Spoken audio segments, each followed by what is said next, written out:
la clase del día 8 de septiembre del año 2021 del curso de Derecho de Familia.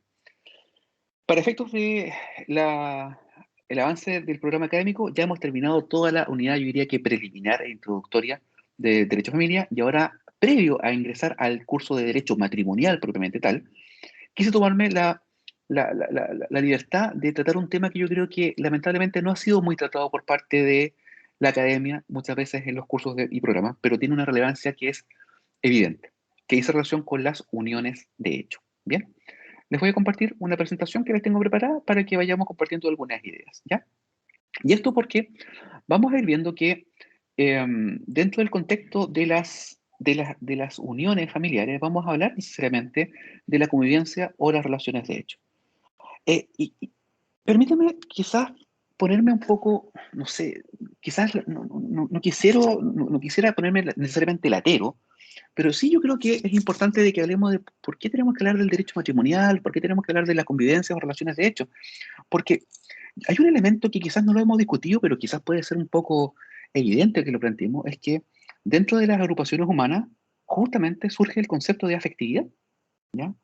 Y tenemos que empezar a ver, oiga, y si nosotros hablamos de afectividad o de vida afectiva, derechamente, como eventualmente uno de los elementos que nos conllevan a la configuración de un grupo familiar, que justamente es lo que estamos estudiando, más allá de la categoría jurídica a la cual se escriba, tenemos que, estamos sin duda frente a una dificultad técnica en cuanto a definir el concepto de afectividad, porque es complejo generar una definición, porque cuando me hablo de una afectividad y las complejidades de una definición, el concepto de amor, fíjese lo que estamos hablando, el concepto de amor y la idea misma de un sentimiento más o menos que es difuso, que responde convencionalmente a esta denominación, justamente constituye uno de los temas de recepción jurídica más compleja porque estamos frente también a un concepto que es indeterminado, las emociones por parte de los seres humanos al conformar agrupaciones humanas, ¿ya? Por tanto, tenemos que empezar a revisar que, sin duda, no podemos privar de la discusión que existen diversas configuraciones y estas son de carácter subjetivo a la hora de hablar de la afectividad y de la determinación social de su contenido. Porque para alguna sociedad o para algún grupo de personas, o incluso particularmente para un individuo en particular, la relacionalidad afectiva constituye un elemento que es propio y es único. Por ejemplo, nosotros pudiésemos decir, y les pregunto a todos ustedes, a ver, para generar algo, si nosotros pudiésemos definir una relación afectiva, ¿qué es el afecto? ¿Qué es el afecto? Siempre lo damos casi por supuesto. ¿Qué es el afecto? A ver, doña Sentir Natacha cariño. acá, ya, a ver, sentir cariño, ya, primero lo pongo ahí como un elemento. Carolina, ¿usted qué es el afecto para usted? Para mí yo tengo afecto cuando aprecio a las personas, cuando siento interés por esas personas, también cariño, lazos de amistad, creo que también es afecto. Todo Ya, ese bien, muchas conjunto. gracias. Bien, gracias. Doña Claudia, adelante también. Profesor, pero es que podemos hablar de afecto como de cariño o afecto de estar como bajo la subordinación de, así como afecto a, como, no sé si me No, pero me entiende. refiero, no, sí le entiendo, que este afecto, una sanción, por ejemplo, no, pero aquí estamos hablando de la afectividad propiamente tal de pareja, la afectividad de los grupos humanos que configuran directamente cierto contexto obligacional, moral, ético, que después justamente decanta en lo jurídico. Así que nos estamos refiriendo al afecto en el sentido de sociológico, psicológico, de el sentir de las personas. Y fíjese que no es fácil. A ver, doña Fernanda y después don Pablo. Que para mí es como cercanía con alguien,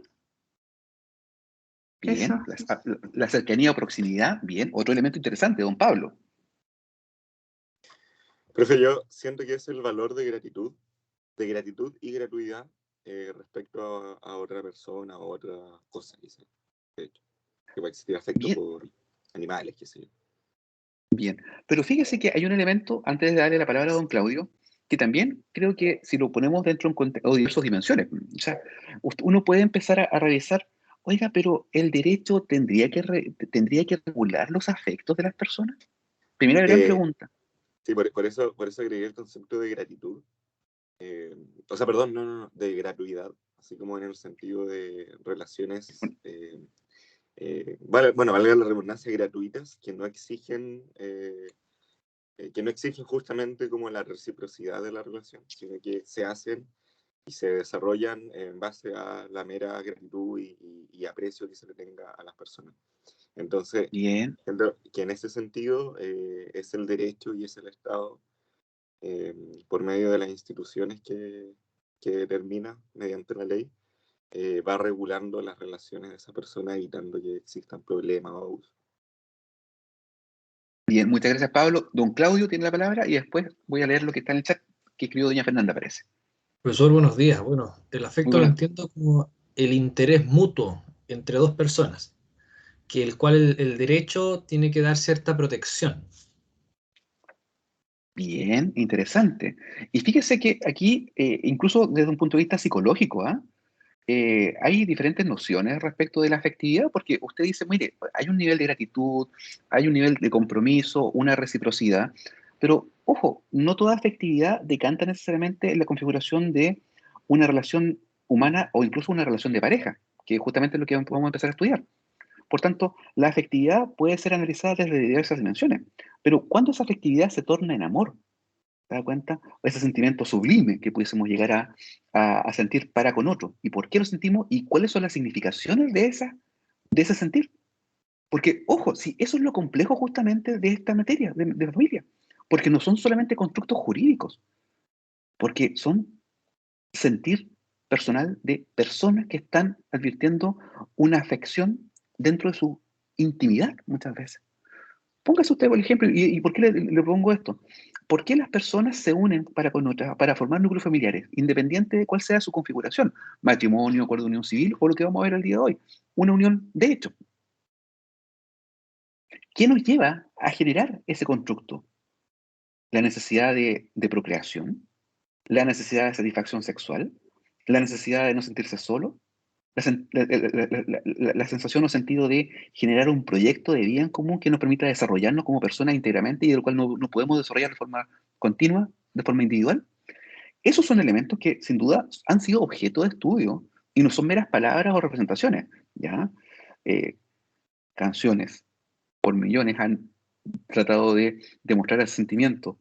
Poemas existen por millones que tratan de demostrar la importancia del sentir del ser humano, pero desde el punto de vista jurídico. ¿Por qué deberíamos regularla? ¿Ya? Le doy la palabra a don Patricio.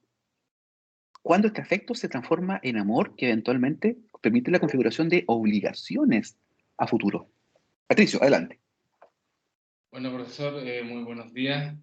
Bueno, con respecto a lo que estaba diciendo usted, yo creo que el derecho de familia en sí tiene que dar una regulación jurídica, porque como seres humanos somos seres sociales y por sí, más allá de dar una definición al afecto, porque existen distintos tipos de afectos, como decían otros compañeros, a la amistad, hacia la pareja, hacia la familia, etc.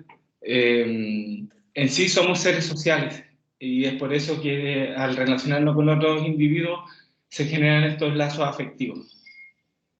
Perfecto, pero ¿hasta qué punto ese afecto me puede mantener indemne de ciertas configuraciones de obligaciones o en qué momento se transforman en otra categoría? ¿Cuánto pasa en otra dimensión? ¿Se da cuenta? A ver, doña Fernanda Medina me dice, el afecto puede ser apego a una persona u otro ser. Ya, pero ojo, ¿el afecto es dependencia? Hay otro factor que también tenemos que analizar y que es muy interesante, por ejemplo, dentro del estudio del derecho de familia, del derecho a la infancia.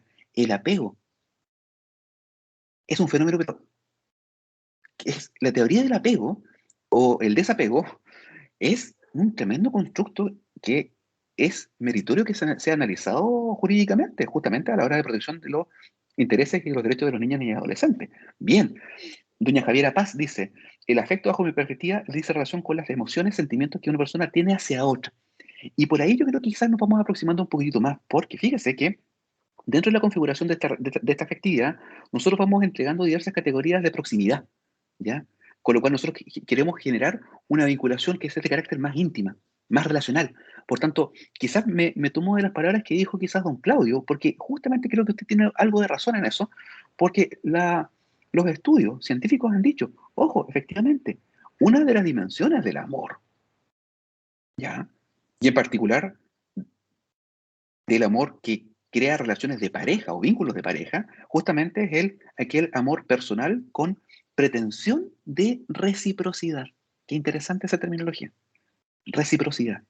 Y de ahí entonces empieza a surgir esta noción de, incluso lo decían los romanos, do ut des, doy para que tú des. Pero vamos a ver que no siempre en el constructo del derecho a familia nos vamos a encontrar con relaciones que son recíprocas. Bien, entonces, con esa pequeña contextualización que no podemos dejar de lado, tenemos que comenzar a hablar justamente ahora de las uniones de hecho. Bien, como siempre, cualquier duda, consulta o alguna reflexión, deje levantada la mano mientras estemos proyectando para ir planteándola más adelante cuando abramos la pantalla para reflexión. Bien, a ver, volvamos a la presentación y con esto quiero que empecemos a construir algunas nociones preliminares de estas uniones de hecho. Bien, nos podemos extender muchísimo respecto de la discusión que les he planteado inicialmente, pero eso nos llevaría quizás a un curso mucho más extenso, ¿ya? Pero no menos divertido. Vamos a hablar entonces de los algunos aspectos generales de las uniones de hecho. A ver, las uniones de hecho, vamos a hacer referencia a todas aquellas uniones de carácter no formalizadas ni eventualmente concretadas a través de un vínculo jurídico, llámese matrimonio o acuerdo de unión civil. Es decir, nos estamos refiriendo a una simple unión entre dos personas con una proyección, digámoslo hasta ahí solamente, ¿ya? Por tanto, las uniones de pareja no formalizadas jurídicamente, desde su origen, se denominan habitualmente uniones concubinarias o concubinos, ¿ya? Uniones libres o también denominadas uniones de hecho. Por favor, genéricamente también se les conoce como a las personas que integran este tipo de relación como convivientes, pero no lo confundamos con el término jurídico conviviente civil, porque el conviviente civil es aquel de los contratantes que ha celebrado un acuerdo de unión civil. Bien, por tanto, a partir del año 2015, si mal no recuerdo, sí, 2015-2016, cuando se dictó la ley 20.830, se pasó a reconocer un nuevo estamento de categoría y un nuevo estado civil que es el de conviviente civil. Por tanto, cuando hablemos hoy día del conviviente de hecho, no estamos frente a aquellos que forman parte de una convivencia civil, ¿ok? Por eso es que al conviviente de hecho también se le denomina como concubino, ¿ya? Cuando queremos hacer referencia a una de las partes que forma del contrato de acuerdo de unión civil, vamos a referirnos a él como conviviente civil. No es lo mismo entonces conviviente de hecho, concubino, que un conviviente civil. Ojo con esa nomenclatura jurídica que es relevante, ¿ya? Las parejas de hecho también se han denominado también convivencia, more, uxori, o more uxorio, o también vivir maritalmente con otra persona, o en una relación de afectividad análoga a la conyugal, ¿ya? Por tanto, inicialmente, podríamos nosotros definir a esta unión de hecho como una unión duradera, exclusiva y estable de dos personas del mismo o de diferente sexo que poseen capacidad suficiente y que con ausencia de toda formalidad y desarrollando un modelo de vida en comunidad como cónyuges, cumplen espontánea y voluntariamente los deberes de responsabilidad y solidaridad recíprocos, compartiendo con el matrimonio similitudes en los fines de auxilio mutuo, convivencia y cuando se trata de convivientes de distinto sexo, también la finalidad de procreación. ¿Se da cuenta? Ese término amplio nos permite hoy día construir realidades sociales que son más contingentes, ¿ya? Pero fíjese también que nosotros tenemos que ir distinguiendo ciertos aspectos, porque no es lo mismo hablar de una unión de hecho que de aquellas uniones sexuales de carácter ocasional o de mera amistad, carente de significación sexual, o aquellas relaciones de amistad que tengan un contenido sexual, pero que carecen de permanencia en el tiempo, que son meramente ocasionales, ¿ya? Por el hecho de que la convivencia y la voluntad implícita de cierta estabilidad de la relación son elementos que lo van confluyendo y van configurando la noción de esta unión de hecho. Ahora, ya hemos dicho que puede compartir con el matrimonio ciertos elementos como la existencia habitual de relaciones sexuales entre ambos convivientes y eventualmente la disposición a formar una familia. Ahora, sin perjuicio de sus semejanzas, la diferencia esencial de las uniones de hecho con el matrimonio y el acuerdo de unión civil radica en la calidad del compromiso civil que en el matrimonio se orienta a consagrar social y jurídicamente una unión perpetua de por vida que está caracterizada por la indisolubilidad del vínculo, que al menos debe ser entendida como una indisponibilidad de su término por parte de los cónyuges, en tanto que en la unión de hecho y otras formas similares, la unión de la pareja tiene por base de sustentación un compromiso externamente precario o el mero hecho de la convivencia. Ahora, por otra parte, el mismo matrimonio goza de una legitimación social y jurídica que nace en el momento de su celebración amparando una realidad conyugal y familiar que surge de dicho acto, en tanto que la unión de hecho surge, lamentablemente, dentro de la marginalidad social jurídica y se desarrolla en la de protección jurídica. Ojo, estos términos los digo de esa forma porque estamos siendo críticos en cuanto a que efectivamente las uniones de hecho están precariamente garantizadas y protegidas por el derecho. No estoy diciendo que una valoración respecto de su cualificación ética o moral.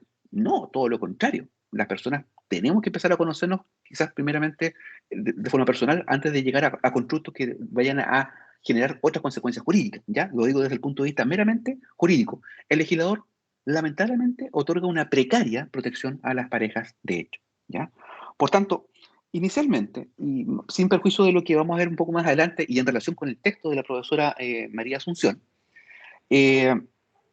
anticipándonos un poquitito a la discusión, yo diría que una de las características esenciales diferenciadoras de las uniones de hecho respecto de las otras formas de unión civil justamente radica en la ausencia de la formalidad matrimonial, que se ha entendido reservada por el Estado hasta el día de hoy para la unión que tiene su origen en un acto jurídico con caracteres diferenciados, de carácter preciso, entre los cuales destacan la unidad, la indisolubilidad, que la unión sea indisoluble, perdón, la indisponibilidad y hasta el día de hoy también la heterosexualidad y la propensión a la procreación, a la fundación de una familia por una decisión voluntaria, ¿ya? Como sucede muchas veces en el matrimonio y con la convivencia afectiva, la unidad y la suscripción contractual sin exigencia de una diversidad de sexo en la unión civil. Esto entonces, ¿a qué nos lleva? Nos lleva a decir, bueno, entonces, pero ¿qué se entiende más allá o más jurídicamente como una unión de hecho? Bueno, aquí tenemos derechamente diversas nociones que se han ido construyendo incluso por la jurisprudencia. La Corte Suprema, incluso ya en el año 89, habla directamente de la noción y la configuración de esta unión de hecho y la califica como una unión duradera y estable entre dos personas, ojo, de sexo opuesto, que hacen vida marital con todas las apariencias de un matrimonio de carácter legítimo. Preguntemos entonces el día de hoy, o esta pregunta quizás debió ser formulada desde siempre. ¿Será adecuada esa definición que nos da la Corte Suprema? ¿Qué creen ustedes? A ver, hablamos un espacio de la reflexión. ¿Qué creen ustedes? ¿Será adecuado ese término que nos propone la Corte Suprema el año 89? Muchos de ustedes posiblemente no, si ya hayan nacido, ¿no? No, quizás muchos de ustedes ni siquiera hayan nacido. Jacqueline, adelante. Ay, sí, profesor, yo creo que no, porque actualmente, y bueno, ya va a seguir pasando más adelante, no todas los que quieren hacer vida marital o unirse van a ser entre dos personas del mismo sexo. ¿Se da cuenta? O sea, incluso es algo natural, es algo humano. Y ojo, por eso es que viene la parte introductoria. O sea, antes de empezar a hablar de unión matrimonial, o de acuerdo de unión civil, incluso unión de hecho, es necesario que hablemos de la pareja. Pareja que puede revestir caracteres de igualdad de sexo o no, en cuanto a identidad biológicamente diferenciada. ¿Por qué? Pablo, adelante, después don Carlos. Quiero que también levantó la mano, pero la bajo después. Don Pablo. Sí, venía alguien antes, o sea, Carlos participa antes, pero bueno. A ver, yo quisiera rescatar una parte y repudiar la otra. Yo creo que este concepto como de unión duradera y estable es algo que tiene que estar, o sea, como al menos como un, ¿cómo se dice? Como un Un elemento. Claro, o sea, como un ideal. O sea, bueno, si no, no. Lamentable y que se permita y todo bien. Obviamente que el sexo opuesto nada que ver. Y yo siento que ahí como que reafirma el afán como íntimo, sexo opuesto, siento que son cosas innecesarias. Ah, bien, ya. Don Carlos creo que también hay... Oh, disculpe, Eso. no he terminado. Adelante. Bueno, Claro, gracias, no, Pablo. que quizás son cosas como que hace mucho tiempo, incluso hoy en día, como que se intenta hacer énfasis solamente como para establecer una posición dogmática y moral determinada, y que no es necesaria a la hora de definir cosas. Porque justamente, quizás ahí podemos debatir respecto de, oiga, y el uso de las libertades humanas, ¿hasta cuáles son sus límites del uso de sus libertades humanas en cuanto a mi propia representación de mi realidad, personal o familiar? Esos son temas que son interesantes entonces justamente discutir. No sé si Carlos quiere compartir algo, una idea, o lo reservo para más adelante, que haya levantado la Sí, mano. profesor, lo que pasa es respecto un poco con lo que decía el compañero, respecto de que tienen que ser de sexo opuesto. O sea, eh, tengo entendido que una de las características, por lo menos del matrimonio, es que se utiliza para que las personas que están en él procreen. Y la única manera en que se procree es con personas del sexo opuesto. Sin embargo, no, eh, no veo que sea compatible esto con el tema de las uniones de hecho, porque hay muchas uniones de hecho que no tienen el objetivo más bien de procrear a futuro, o más bien quizás no quieran tener hijos, o por cualquier otro motivo, quizás la unión no sea de tan prolongado tiempo como para proyectarse un futuro de esa manera. En ese sentido, veo bastante criticable la definición que nos da, que, o sea, no todas las parejas van a querer hacer eso. Una de las razones por la cual está constituido el matrimonio, que es procrear en sí. Ya, bien, muchas gracias, don Carlos, por su idea. También tiene la mano levantada doña Fernanda Andrade, por favor, adelante. Profesor, es que me estaba fijando que es una sentencia igual súper antigua porque de 1989, entonces igual no se puede pedir más, pero ¿no hay alguna más actual? Pero si vamos para allá, pues, si vamos para allá. O sea, Ya, estamos me construyendo. adelanté.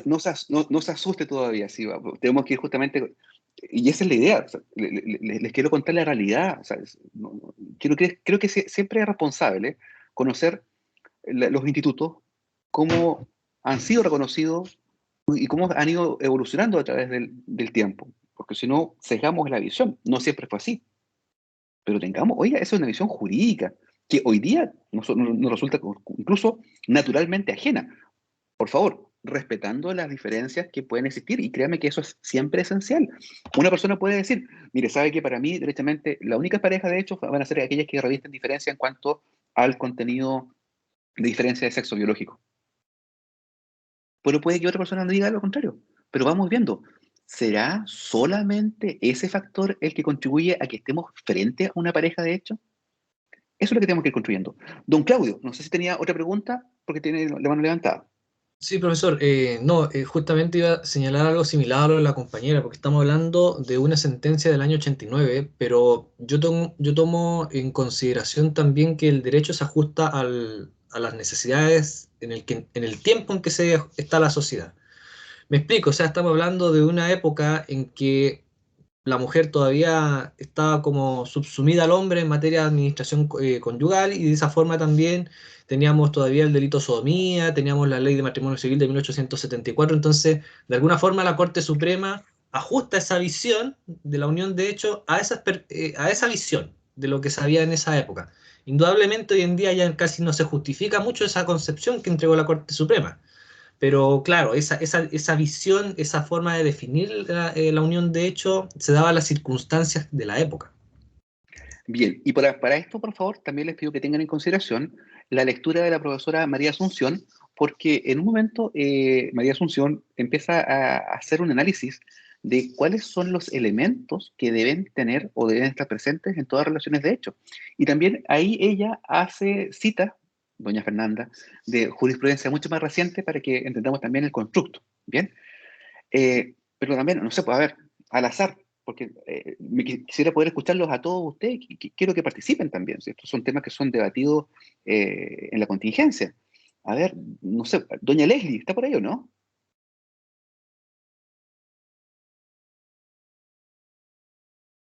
Doña Leslie Cortés, ¿está por ahí? Le invocamos.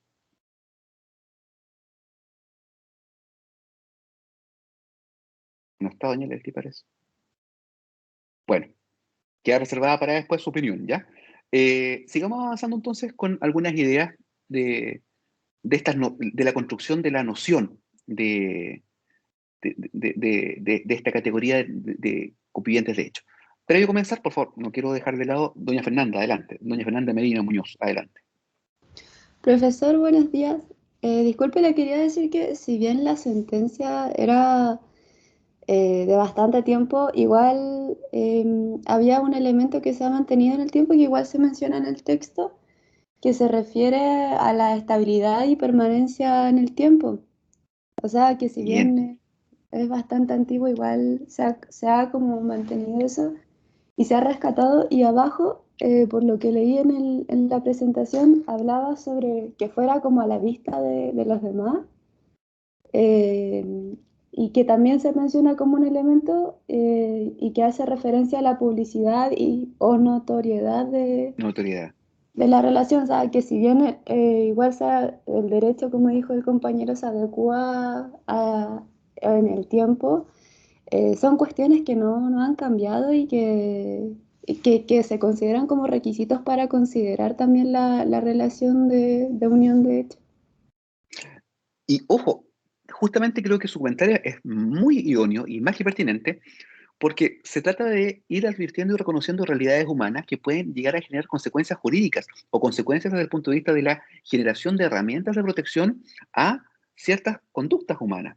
Por ejemplo, imagínense, dos amigos que mantienen relaciones sexuales entre sí, del mismo sexo o de sexo diferente.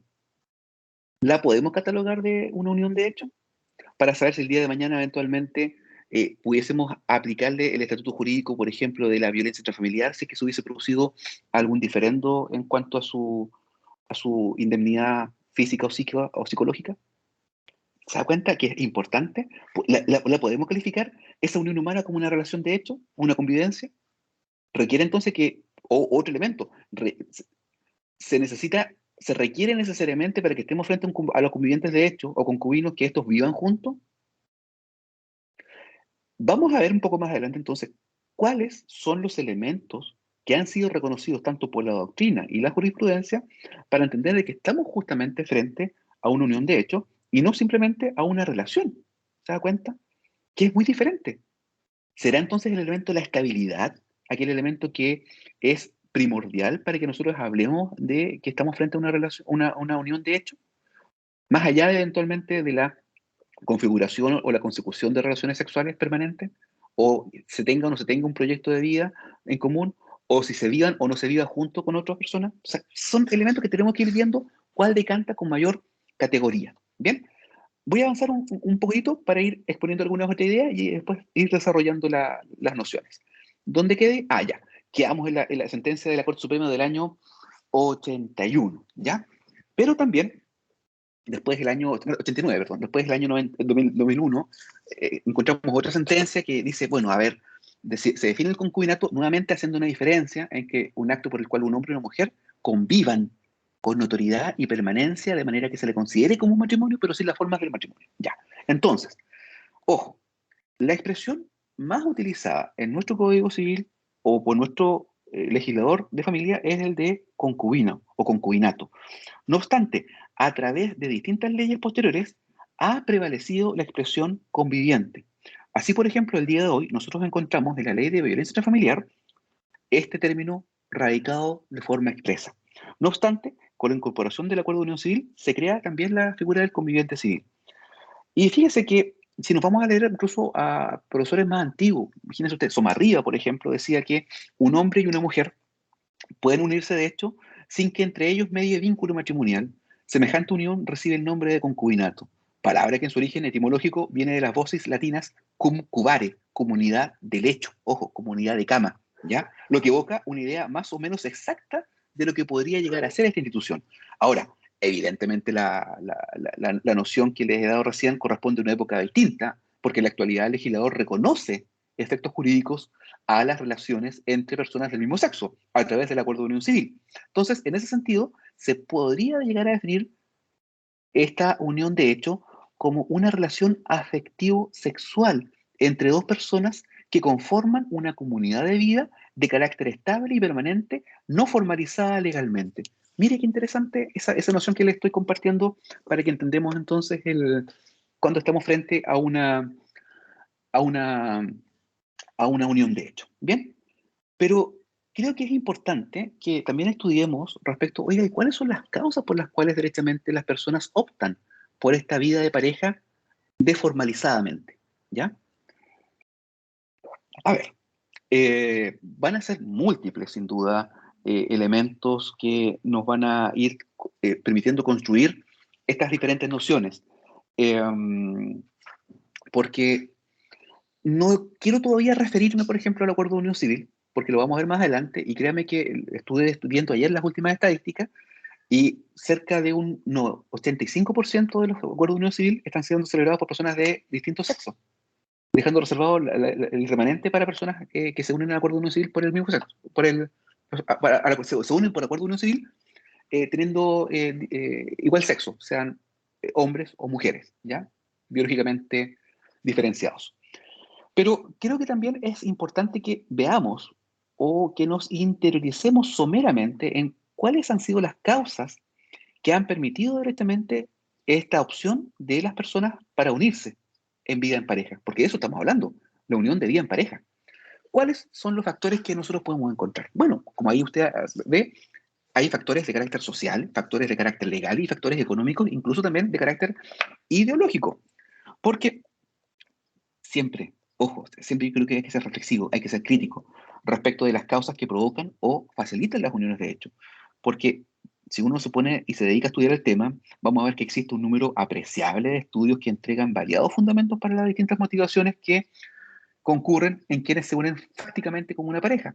Algunos son de carácter social, como por ejemplo, ojo, el temor a disgustar al entorno familiar o social inmediato, al elegir pareja, por ejemplo, de otra clase social o de un grupo religioso, o en tanto que otros son de carácter legal, por ejemplo, al existir matrimonio precedente no disuelto. ¿Cuántas veces hemos visto que personas que se han separado, ojo, se han separado sin poner término al vínculo matrimonial, vuelven a rehacer su vida sentimental con personas de igual sexo o distinto sexo? Bueno, la pregunta es, ¿estamos ahí frente a una unión de hecho? Esa sería entonces una causal de la configuración de una unión de hecho, no haber podido terminar un vínculo anterior, ¿ya? Y también a estas causas podemos sumar algunas razones de carácter económica e ideológica, ¿ya? Sostenidas en este último caso por quienes sustentan, yo diría, la búsqueda del amor libre, que por favor, es un tema de opción personal, y eso créame que es también objeto de análisis jurídico, ¿sí? Es un tema también del uso de las libertades humanas. O sea, la persona no tiene por qué estar forzada a construir forzosamente una realidad de pareja que no adscribe, ¿se da cuenta? Y todo depende también del consenso que exista entre el otro pareja. Ojo, y por favor, pensemos también que damos por superada cualquier visión moralista respecto de las relaciones humanas. Las personas hacen lo que hacen porque son personas y punto. Y cada uno lo hace en el ejercicio de sus facultades y libertades humanas. Otra cosa es que eventualmente vayamos a tener una protección por parte del ordenamiento jurídico o vamos a tener repercusiones de carácter patrimonial en otros tantos, ¿ya? Pero, por ejemplo, podemos hablar de una relación de hecho si estamos frente a una unión poliamorosa. ¿Por qué sí? ¿Por qué no? ¿Por qué, por ejemplo, una persona no podría estar, por favor, y lo que dijimos inicialmente, enamorado de dos personas y eventualmente, si existe consenso, vivir con las dos personas y entre las tres personas tener esta comunidad de vida, estabilidad y todos los otros elementos? ¿Podemos entonces hablar de que en ese caso estamos frente a a convivientes de hecho, a concubinos? Y si es así, eventualmente le podemos aplicar o tratar de aplicar algún sustrato de aplicación de derechos para aquella realidad jurídica, o sea, realidad social que tiene alcances o implicancias jurídicas, o que pueda llegar a tener implicancias jurídicas. Entonces, esos elementos tenemos que analizarlos, y por favor, desde un punto de vista neutro. En cuanto al análisis de los elementos de las conductas humanas, tengamos siempre claro eso. Sáquese todos los prejuicios de una vez por todas. ¿Ya? Y se lo digo como abogado con experiencia, como docente y como persona. Lo peor de todo es vivir la vida con prejuicio. Personal y jurídicamente. Y eso nos va a permitir, de una u otra forma, ir haciendo construcciones que sean idóneas, desde el punto de vista de cómo vamos garantizando la aplicación de los derechos en igualdad. ¿Ya? Sigamos entonces. A ver, estos factores entonces impactan en que las personas decidan directamente optar por una unión de hecho versus una unión formalizada, llámese matrimonio o un acuerdo de unión civil, ¿ya? Pero también parte importante de las parejas que conviven también lo hacen por la imposibilidad legal o incluso económica de contraer matrimonio. Y no hay que dejar mirar en menos este factor, porque cada vez menos incidente en la magnitud del fenómeno, especialmente en las parejas jóvenes, ¿ya? La imposibilidad de contraer matrimonio de acuerdo a la ley vigente por existir matrimonio precedente se ha relativizado bastante y de forma progresiva, a la par de la introducción del divorcio vincular y de la flexibilización o la eliminación de los requisitos para su celebración, en consonancia con la evolución de las valoraciones sociales sobre el peso y el carácter imprescindible de los impedimentos que se reconocen de forma directa o indirecta, y que vengan de una raíz religiosa o moral, ¿ya? Como por ejemplo ocurre en ciertos casos, y lo vamos a ver más adelante, cuando hay una impotencia perpetua e incurable por parte de alguno de los miembros de la pareja, o la capacidad legal que está afincada en la pubertad y la nueva apreciación de la discapacidad, ¿ya? Pero también no podemos desconocer que existen motivaciones de carácter legal, que también se aprecian en el caso de personas que optan por postergar decisiones del tipo matrimonial ante, por ejemplo, expectativas de eventuales beneficios derivados de una nueva regulación legal, que mejore las condiciones actuales que se aprecian como perjudiciales, tales como, por ejemplo, pérdidas económicas excesivamente derivadas o asociadas a la ruptura conyugal, como ocurriría, por ejemplo, en la regulación de la compensación económica o de pensiones desequilibradas en sus efectos. Oiga, si esto muchas veces me ha tocado verlo en tribunales. Personas que han estado unidas, por ejemplo, se casaron en el año 2007, o sea, perdón, se unieron en el año 2007, pero ahí uno de los miembros de la pareja, generalmente el hombre, lamentablemente, dice, pero ¿sabes qué? En realidad no me quiero casar, porque eventualmente prefiero tener esta libertad de que si el día de mañana la relación no funciona, cada uno pega sus cosas y se va. Si hay hijos de por medio, bueno, nos arreglamos con los hijos y yo voy a responder con lo que corresponde, pero ojo, si el día de mañana nosotros estamos casados y nos separamos y eventualmente nos divorciamos, yo estoy cierto que usted, si se dedicó al cuidado de la casa, de los hijos, de forma exclusiva, o lo hizo en menor medida de lo que podía hacerlo al momento de trabajar, yo sé que usted me va a poder demandar una compensación económica y no estoy dispuesto a sufrir esa consecuencia. Por tanto, para evitar esa consecuencia futura, eventual, de pagar una compensación económica frente a una crisis matrimonial, yo prefiero directamente mejor quedémonos unidos de hecho, si el compromiso está igual. Y eso también nos llama a hablar de otro elemento. ¿Es el compromiso el elemento amalgamador de la relación de pareja? Porque podemos decir, oiga, puede que existan matrimonios muy bien constituidos desde el punto de vista jurídico, pero dentro del contexto humano se llevan pésimos. Como que puede que existan una pareja, de hecho, de igual o diferente sexo, que se lleven genial, tengan unos proyectos claros en su vida, comparten muchas ideas en común y no tienen dinámicas disfuncionales. ¿Se da cuenta? Don Pablo. Profe, no me gusta hacer diferencias respecto a las opciones de vida que toman las personas de mayor o menor recurso. Pero no sé si existe quizás como alguna tendencia mayor de algún sector social de casarse o no casarse. Me imagino, no sé, la clase más alta de no casarse o de casarse más tarde quizás. Mire, eso lo vamos a... Oiga, qué buena su pregunta, don Pablo. De hecho, eso, déjeme ver, lo tengo acá, lo tengo en un material que le estoy preparando justamente de las estadísticas de la última encuesta del INE respecto de la celebración de matrimonio, ¿ya? Ay, ¿dónde está eso? el anuario de estadísticas vitales se denomina del INE. Es interesante porque se hace una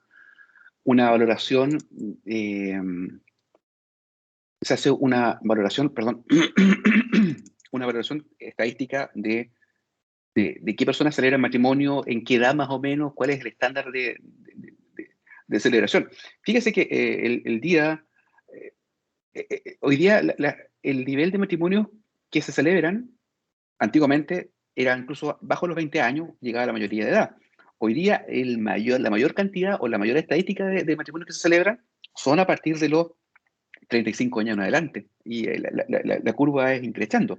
Lo vamos a ver cuando veamos el derecho matrimonial, y también hace una categorización por grupo socioeconómico, ¿ya? Y otro elemento que vamos a ver más adelante, y lo tengo preparado, es que vamos a poder ir viendo que determinados grupos socioeconómicos van optando también por diversas formas de regímenes matrimoniales. Y créame que si usted me pregunta el dato duro en facto, que es una realidad solamente, si usted dice, oiga, ¿sabe que las clases sociales acomodadas generalmente se casan? Y se casan bajo el régimen de sociedad conyugal. Las personas jóvenes que se casan bajo el régimen de separación total de bienes o participación en los gananciales, aunque muchas veces no entienden de qué se trata. Entonces son realidades fácticas. Es verdad. No es bueno hacer una discriminación por grupo social. Créame que el derecho no debería amparar eso.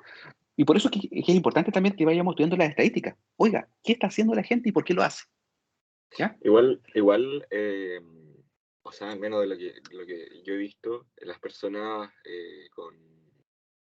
con creencias pentecostales, evangélicas, protestantes, cristiano-protestantes, se tienden a casar a más temprana edad. También existen ciertos mandatos también religiosos que llaman a que se genere un vínculo familiar desde la temprana edad, llegada a la mayoría de edad. Y les voy a contar otras realidades. Por ejemplo, cuando hablemos de la reconocimiento de la interculturalidad, que hay que tener cuidado también con eso, en el sentido de que en ciertos aspectos puede servir para la configuración de vulneración de derechos. ¿Qué pasa, por ejemplo, con los gitanos? Un día me tocó conocer un caso en que una niña de 14 años que andaba vagando por la calle, fue requerida por personal policial, lo llevaron a tribunales por estado de vulneración, y le dijo, oiga, vamos a llamar a tus padres. Dijo, no llamen a mis padres, llamen a mi marido. ¿A quién? A mi marido. ¿Qué edad tienes tú? 14 años. Pero, ¿cómo vamos a llamar a tu marido? Sí, pues yo estoy casada con tal persona. ¿Qué edad tiene esa persona? Tiene 20 años. Es que en nuestra cultura nosotros nos podemos casar desde los 12 años. Y le preguntaban ahí directamente a la niña, oiga, pero ¿y usted por qué le dice que es su marido? ¿Cómo se portan? ¿Es como su papá? No, si nosotros tenemos relaciones. Jóvenes, ¿qué pasa ahí? Jóvenes juristas, ¿qué pasa ahí? A ver. Hay un delito, profesor. ¿Qué delito, Claudia? De estupro. ¿Qué delito? ¿Estupro? Ella sí, eventualmente, ella había consentido, pero ojo, ahí no, jurídicamente no lo podemos criticar de estupro. A ver, jóvenes penalistas. ¿Es de violación? Porque es menor ¿De qué tipo de violación? ¿Propia o impropia? Propia. Ojo, violación. No, pero todo bien. Profesor, Esa también categoría. ¿Sí? ¿También podría tratarse de trata de personas? No, en este caso no se configuraba típicamente la trata de personas, porque era una conducta habitual dentro de una cultura determinada. No se cumplían los presupuestos fácticos, ni mucho menos los elementos típicos del delito de trata de personas. Pero sí se cumplen todos los elementos típicos del delito de violación. Persona mayor de edad con acceso carnal respecto a una persona que es incluso en aquel momento menor de 14 años, porque efectivamente la chica se había casado cuando tenía 12 años, bajo las reglas del clan. Entonces, ojo ahí, está súper bien reconocer la interculturalidad, pero cuando afecta a derechos esenciales humanos y bienes jurídicos graves, hay que tomar decisiones críticas. Entonces ahí, estrechamente, se llaman a los padres, se remite los antecedentes al Ministerio Público y, oiga, muy matrimonio se ve a usted, pero esto no puede revertir formas matrimoniales para el derecho chileno actualmente, ¿se da cuenta? Entonces, también es un llamado de atención de que no podemos validar todas las actuales de las personas fundadas en la cultura de las mismas. Ojo con esa situación, porque hay bienes jurídicos que son superiores a los procesos culturales o sociales, ¿ya? Distintos, por favor, a los contenidos éticos, morales o religiosos. Siempre, insisto, el discurso está construido en base de hagamos estudio de un derecho que es neutro, ¿ya? Sigamos avanzando un poco en estas causales que permiten la existencia de estas uniones de hecho. Ya, ojo, no es menor lo que le acabo de decir, personas que deciden no casarse o no unirse formalmente para no tener que responder patrimonialmente a futuro si se produce un quiebre, ¿ya? Y no solamente fundado en el amor libre, sino que directamente en una decisión de tener mayores libertades que no les pueden producir consecuencias perniciosas, ¿ya? También, por ejemplo, se podríamos incluir también otras motivaciones como la prohibición legal de las uniones entre personas del mismo sexo, porque actualmente en Chile no se permite el matrimonio entre personas que tengan sexo, igual sexo, ¿ya?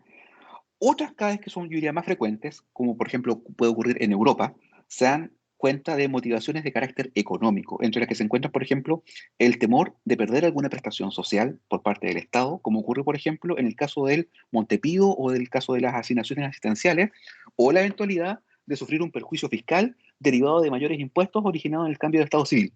Ojo, esto actualmente pasa muchísimo en nuestro sistema jurídico de prestación social. De respecto de, y digámoslo claramente, Fuerzas Armadas, seguridad y orden. Los jubilados tienen derecho eventualmente a asignar a su cónyuge o a alguna de sus hijas solteras la entrega de una pensión o Montepío. Lógicamente, entonces, si esta persona contrae matrimonio, deja de ser beneficiaria. Entonces, muchas veces ese interés económico está de por medio. Y ojo, no son pensiones que sean menores. Decían entonces, bueno, yo sigo viviendo una unión de hecho, más no una formalizada, con todo lo que implica directamente el nivel de desprotección en otras esferas del derecho, ¿ya? A ver, ¿dónde estamos en los factores? Ah, sí, factores económicos también de por medio, ¿ya? Ojo, sencillamente que la disposición de recursos financieros de la pareja es tan insuficiente y precaria que les impide enfrentar el estado matrimonial y sus responsabilidades anexas, que lamentablemente es una situación compleja. Ahora, también podemos encontrar motivaciones de carácter social que se relacionan, por ejemplo, con el temor a disgustar a su comunidad de referencia al elegir pareja en otra clase, de otra clase social o de otro grupo religioso.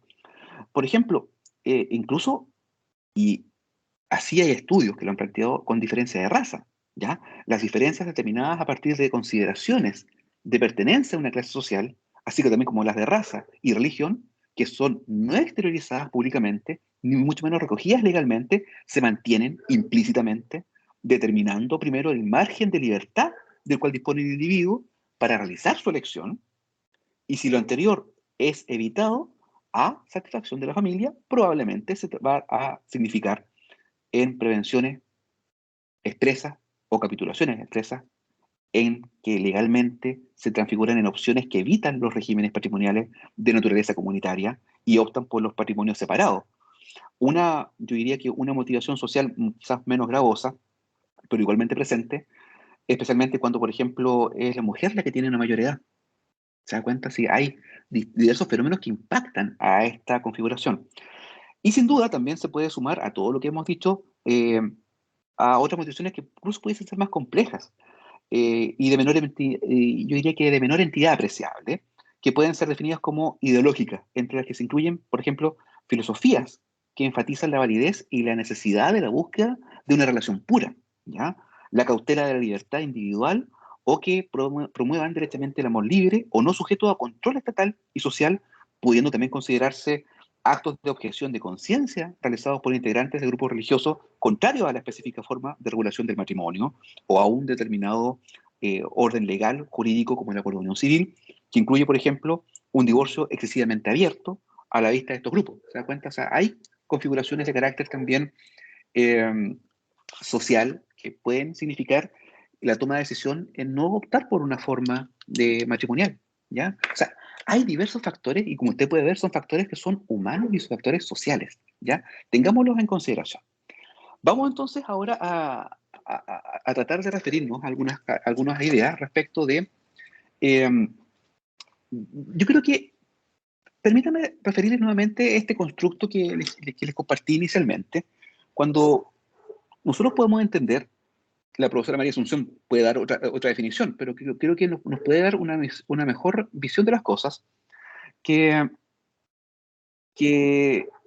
la convivencia, de hecho, yo creo que es mejor siempre definirla como una relación afectivo-sexual entre dos personas que se conforman una comunidad de vida de carácter estable y permanente, no formalizada legalmente, ¿ya?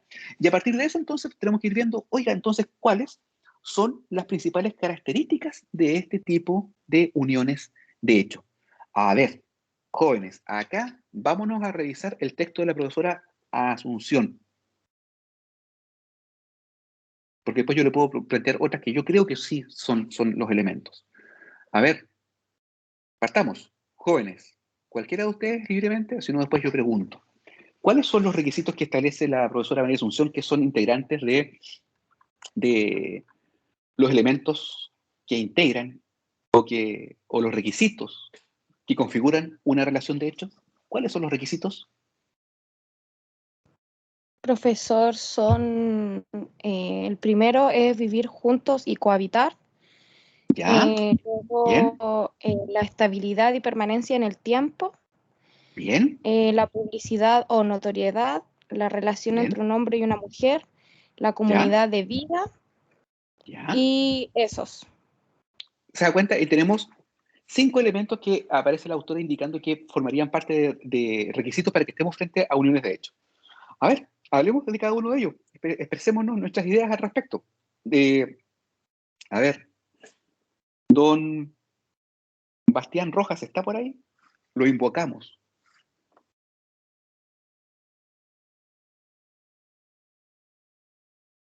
La idea es que compartamos las ideas. No se sientan ajenos a la clase. Participe, plantee sus posiciones, plantee sus dudas. Ojo, aquí vamos a escucharlos a todos con todo respeto. No tengan miedo de hablar. ¿Ya? Vamos. Bastián, ¿está o no está? O si no, pasamos al siguiente. Don Carlos, Matías, Colque. Hola, profesor, buenos días. Muy buenos días.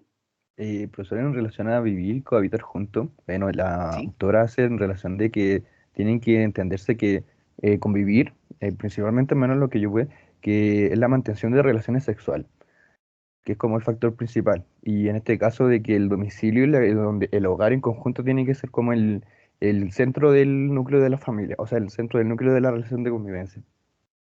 Y en Bien, el caso de bien. y en Sí. el caso de la estabilidad y permanencia en el tiempo, que se mantengan por un tiempo y largo, ¿cierto? Determinado en algún grado de estabilidad, que yo creo que igual es súper importante porque esos son como lo que mismo menciona la autora, que es como el proyecto de vida que se mantiene en la convivencia de las parejas. Y también la Bien, publicidad y la notoriedad. Ah, pero si vamos vamos a hablar, analizando uno por uno. sí, uno por uno, ¿ya? Eso, Ok. pero muy buena su análisis inicial, porque usted desde ya ha desentrañado dos elementos que son distintos y lo vamos a analizar justamente en materia de derecho matrimonial, que es justamente dos elementos que son analizados por separado. Una cosa es vivir juntos y otra cosa es el débito o la obligación de débito, o se habla de débito conyugal más propiamente tal, porque surge como una obligación de los cónyuges de mantener relaciones sexuales. Ojo, se forma, ojo, y que no solamente están destinadas a la procreación necesariamente. Superemos diversas nociones que podemos ir teniendo en el contexto de los legos, ¿ya? Vivir juntos es una situación fáctica, ¿ya? Estar residiendo en un mismo lugar determinadamente. Ya es su turno, a propósito de vivir juntos, mantener sostenidamente relaciones sexuales, ¿ya? Ojo, hay estudios muy interesantes a propósito del estudio de las conductas propias del derecho a familia que van conducentes a los aspectos sexuales de las personas. Por ejemplo, mire, lo vamos a ver más adelante, pero para que tenga puesto un botón. Cuando estemos hablando del divorcio vincular, y estemos hablando de la separación, el cese efectivo de la convivencia, vamos a ver que directamente uno de los elementos que tienen que probar las partes al momento de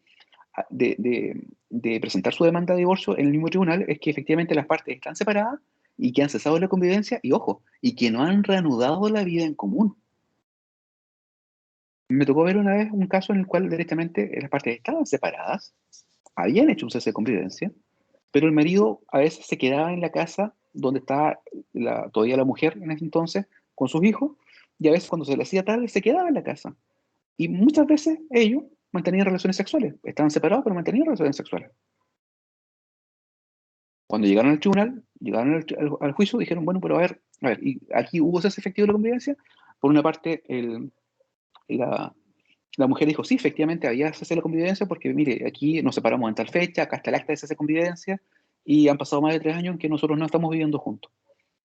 Y cuando le preguntaron esto al marido, el marido dijo, oiga, no, si aquí no ha habido cese de convivencia, porque ojo, yo voy recurrentemente a la casa, si bien es cierto, no vivo con ella y con los hijos, pero a veces cuando me quedo mantenemos relaciones sexuales. Entonces, hay una cese efectivo de la convivencia. Ojo, tenemos que hacer ese análisis también incluso. Son conductas humanas, conductas fisiológicas, biológicas, pero que producen consecuencias jurídicas. Y en este caso en particular, fíjese, ¿cuál fue el resultado? Como los cónyuges habían mantenido relaciones sexuales durante el transcurso de esos 3 años, se entendía que efectivamente no se había producido un cese efectivo de la convivencia por parte del tribunal. Ya lo vamos a analizar cuando sea correspondiente más adelante. Ojo, todos estos temas no se los digo por morbo, porque son realidades que usted va a enfrentar el día de mañana. Y hay que hablarlas sin tapujos. ¿Bien? Como la medicina. Hay que hablar claramente. Bien, sigamos. Hace la diferencia. Bien. Otro elemento. Pasemos al segundo elemento que dice la profesora. ¿Cuál es el segundo elemento? Lo esbozaba también don Carlos Colque. Doña Francisca del Pilar está por ahí, ¿o no?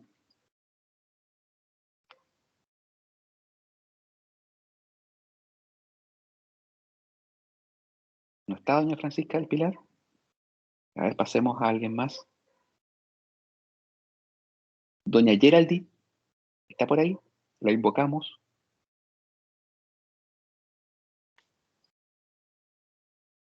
Tampoco está. Doña Macarena González está. Sí, profesor. Adelante. ¿Qué nos puede decir entonces respecto de este segundo elemento que es la estabilidad y permanencia en el tiempo? Bueno, de acuerdo a lo que leí, la permanencia en el tiempo es un factor fundamental para la autora, porque depende de eso la proyección que tengan en la pareja, la cual se va a sustentar esta unión. Ya. ¿Y usted advierte alguna crítica en esta situación? Una crítica. Sí. Mm, Ojo, este es un llamado. Cuando nosotros vayamos a leer, siempre seamos críticos. No necesariamente tenemos que estar de acuerdo con los autores, ¿ya? Se lo dejo como tarea. Vamos, Fernanda, adelante. Vi que levantó su mano. Sí, es que una crítica puede ser que la autora exige que la convivencia sea, o sea, el hecho de vivir juntos sea una cuestión permanente y no meramente accidental. Por ejemplo, si se vive unos días con con la pareja y otros días no, no se va a considerar una convivencia permanente. Exactamente, pues Fernanda, muy bien, exacto. Oiga, pucha, yo me entretengo tanto con los casos reales, insisto, no es por morbo.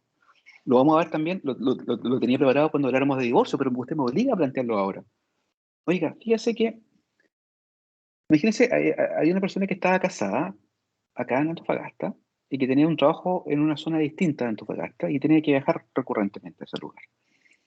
Y resulta que eso fue por años, años, años. Y cuando esta persona ya se empezó a jubilar, directamente ya se empezó a quedar justamente en su domicilio en Antofagasta. Y ahí llegó eventualmente esta dicotomía de que no había una adecuación a la vida familiar, que no estaba acostumbrado, porque siempre había viajado por mucho tiempo en el sistema de turnos, por muchos días, 7 días afuera, 7 días dentro del hogar. Usted creo que conoce la realidad de la zona. Pero ojo, entonces, ¿qué pasaba?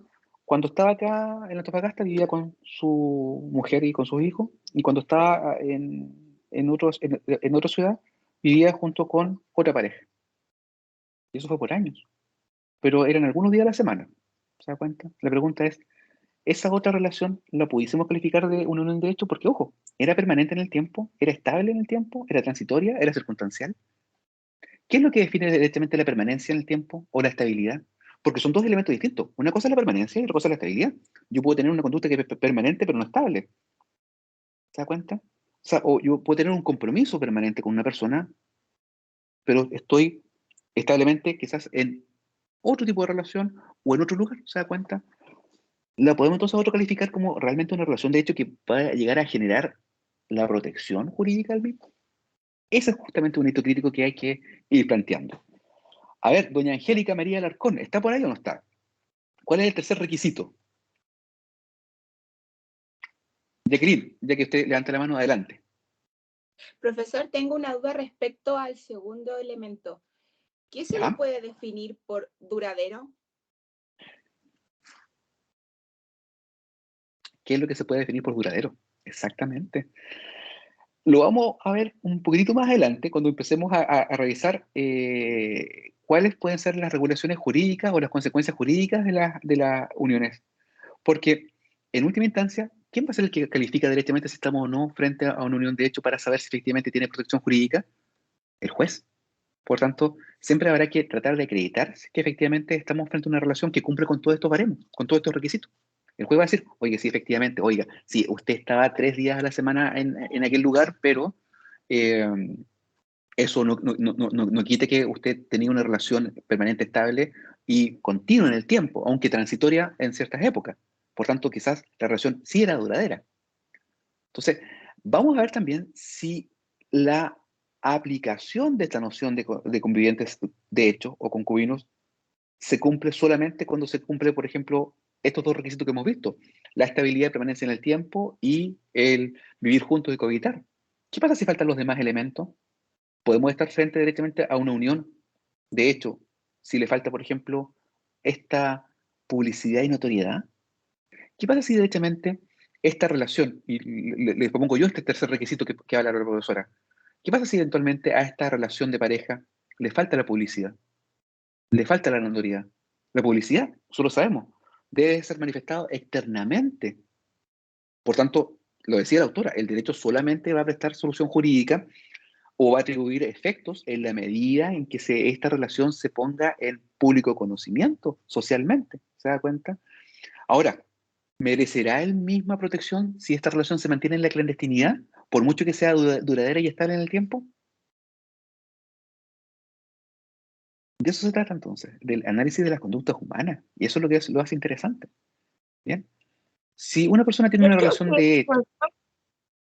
Sí, sí, adelante. en esta clandestinidad, yo creo que ella igual se equivoca un poco, o no es que se equivoque, pero no comparto su postura de que no deben ser reconocidas esas relaciones en clandestinidad. Por el hecho de que puede ocurrir de que un hombre o una mujer, da igual, tengan una segunda pareja y esa pareja, por ejemplo, queda embarazada a la niña. Sí, Y eso sí. puede suceder por años, pues. Entonces, de cierta forma, el hombre debiera también de indemnizar de cierta forma todos esos años que a lo mejor la persona a lo mejor era profesional, dejó de trabajar. Entonces, igual debiera de verse, creo yo. Mire, interesante su visión y lo vamos a ver más adelante qué se podría eventualmente hacer en ese caso, porque eventualmente usted sabe. Imagínese, como usted muy bien propone que es una realidad, ojo, es una realidad, las personas en el uso de su libertad pueden configurar más allá de los quiebres de ciertas obligaciones que se entienden incorporadas a ciertos contratos, pueden incorporar realidades que sean personales. Mire, y en el caso que usted propone, que es bastante común, oiga, ¿qué pasa si efectivamente esta persona tiene una doble relación o más de una doble relación y respecto de que con la otra persona se tiene una afiliación determinada con hijos de por medio? Y si esa persona, y más encima, se dedicó al cuidado exclusivo de ese hijo, se dedicó al cuidado del mismo, la pregunta es, oiga, y el día de mañana, si esta relación termina, ¿merecerá eventualmente la persona y la conviviente, de hecho, alguna suerte de reparación o compensación por el menoscabo económico que se hubiese llegado a producir? Justamente eso es algo que vamos a ver durante el desarrollo de esta unidad que es la uniones de hecho, ¿ya? Pero es muy buena su reflexión, Carolina, ¿ya? Bien, a ver, pasemos a los otros dos elementos finales, por favor. ¿Alguien que quisiera aportarlo? ¿O lo pregunto yo, para que aquellos que no hayan participado? A ver,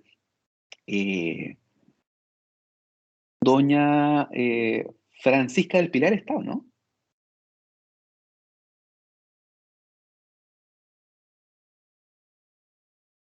¿Está doña Francisca del Pilar? Pucha, me han dejado colgado harto ustedes hoy día. Un tema que es muy interesante. Doña Natalie Soria, ¿está? Sí, profesor. Natalie, por favor, adelante. Tiene usted la palabra, le escuchamos bien. Bueno, respecto al elemento sobre la comunidad de vida, la autora lo plantea que es como lo fundamental. O sea, si bien dice que las personas tienen que vivir juntos, pero también hacer como su vida digamos, en comunidad. O sea, me refiero a proyectarse, claro. Tomar decisiones juntos, hacer como, a ver, ¿cómo plantearlo? Hacer una vida en común, digamos. No, sí, lo Y entiendo, yo, sí. o sea, yo estoy de acuerdo que es algo fundamental para la convivencia. Bien, ya, bien. Y a ver, Francisca Valenzuela, ¿está? Doña Francisca.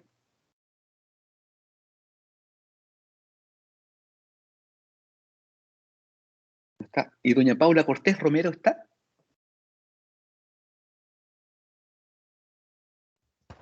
Sí, profesor, no sé si se escucha bien. Le escuchamos muy bien.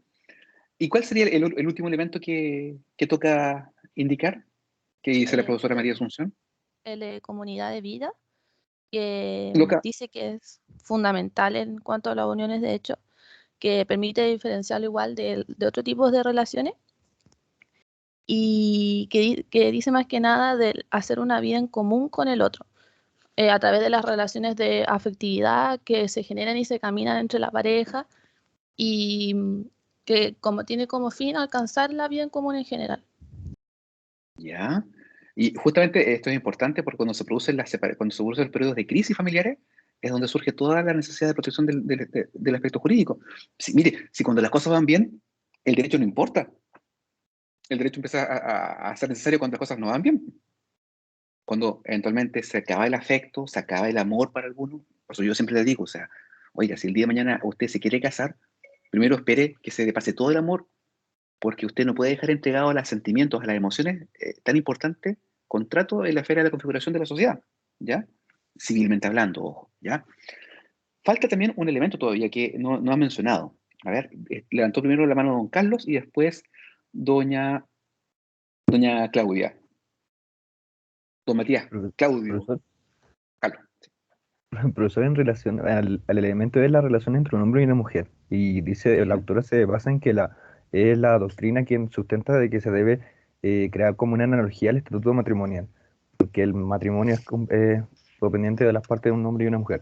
Pero me causa extrañeza, profesor, y en relación a una crítica de que precisamente la gente no quiere entrar a la institución del matrimonio y por eso la gente no quiere entrar a la institución del matrimonio, entonces me da como el criterio de que por qué la autora toma este argumento de que se tiene que homologar precisamente al matrimonio si precisamente la gente no quiere, uno que según el unión de hecho no quiere entrar a esa institución.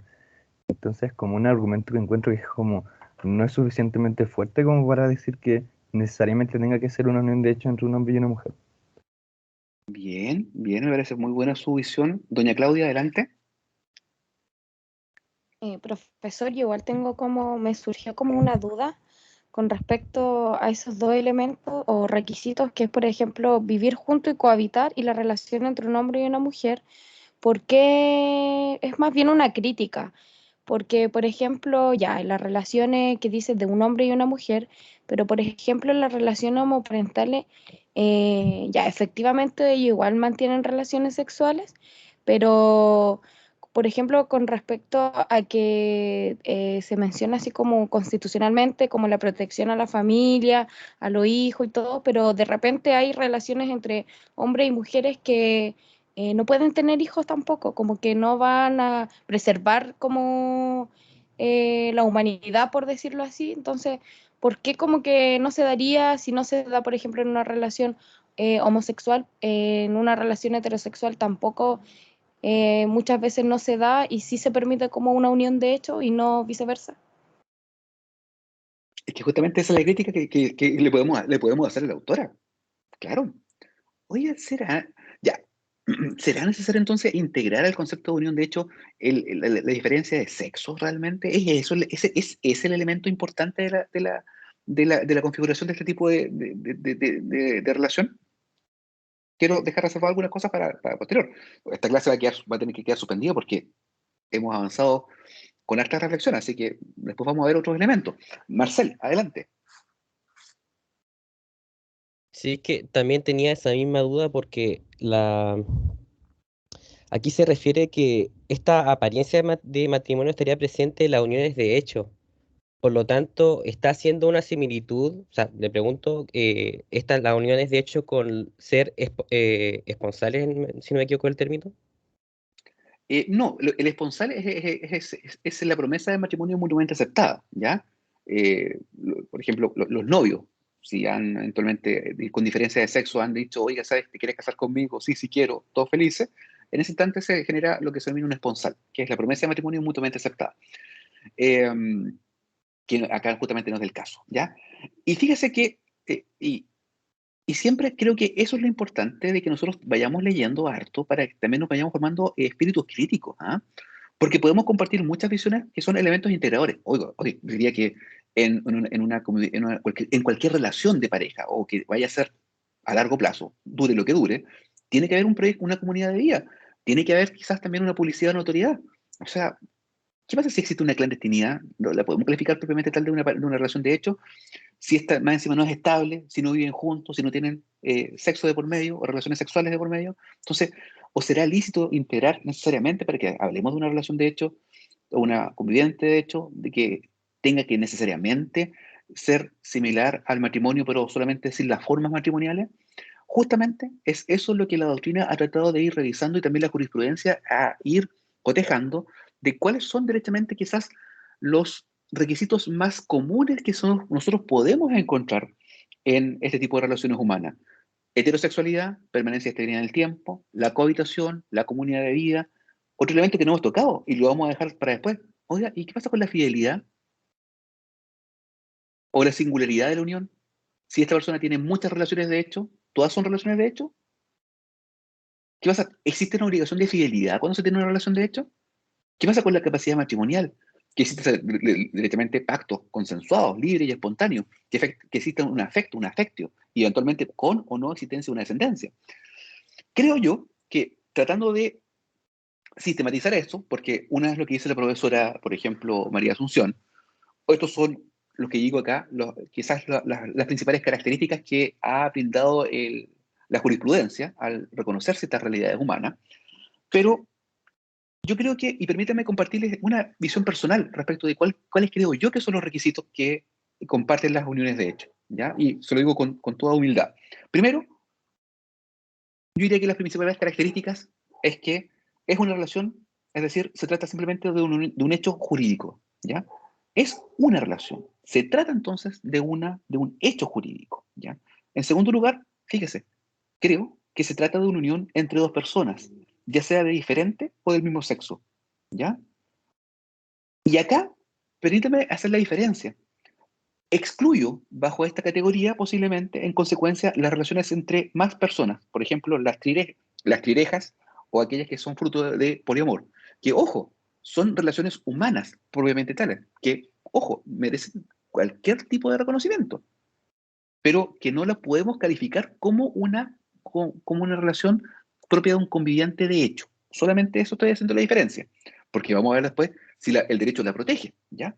Una tercera característica que creo que es esencial es que es una unión afectivo y sexual, es decir, se trata de una relación de pareja en que se comparten afectos y también la unión sexual, con lo que se descarta otro tipo de relaciones afectivas, como por ejemplo la meramente de amistad, ¿ya? Otro cuarto elemento, creo que es característico, es que existe una estabilidad y que la estabilidad es un elemento necesario, ya que el derecho, ojo, no puede hacerse cargo de relaciones pasajeras, ¿ya? En quinto lugar, la permanencia, es decir, su continuidad en el tiempo. Y finalmente, lógicamente, que no esté formalizada legalmente, no debe estar amparada ni por el matrimonio ni por el acuerdo de unión civil. Creo que yo diría que esos son los caracteres más recurrentes que nosotros podemos encontrar de las parejas de hecho, Bien, ha sido extensa la clase, le agradezco mucho su participación activa, que ha estado muy interesante. No alcanzamos a terminar hoy día, se extendió mucho más la clase, así que vamos a tener que terminarla en la siguiente sesión. Y para esto vamos a empezar a revisar después, bueno, si ya reconocemos todas estas características que comparten las relaciones de hecho, vamos a ver cuál es la protección jurídica que se le ha entregado por parte del ordenamiento jurídico. Bien, eso hasta el día de hoy, jóvenes, ha sido muy interesante la sesión y los invito a plantear sus dudas, reflexiones o inquietudes por chat o directamente